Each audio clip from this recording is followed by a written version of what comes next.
compass and we are having a bar magnet. So you know it is showing some deflection.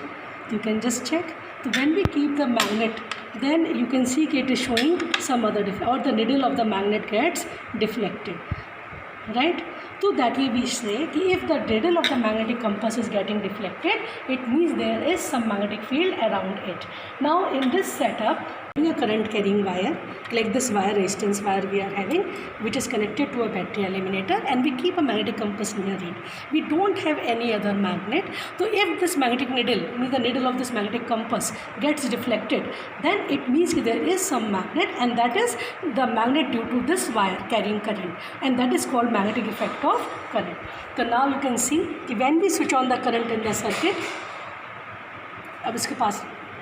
so you can see the needle gets reflected. When we switch it off, again the needle comes back to the original position.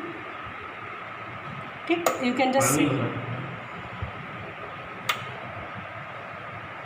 Okay, so this is showing magnetic effect of current. Setup, we are having the battery eliminator connected to a resistance wire. Then that we have taken a plywood platform, and on that we are having a magnetic compass. As such, if you see, there is no magnet around it, and the needle of the magnetic compass is pointing in a certain direction.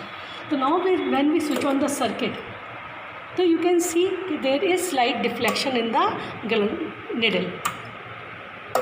Slight, very small deflection.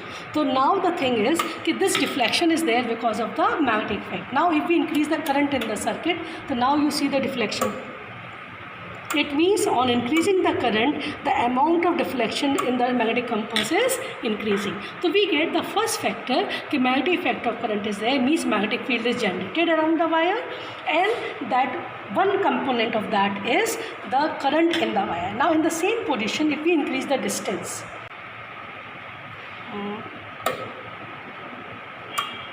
now we increase the distance, again the deflection is decreasing.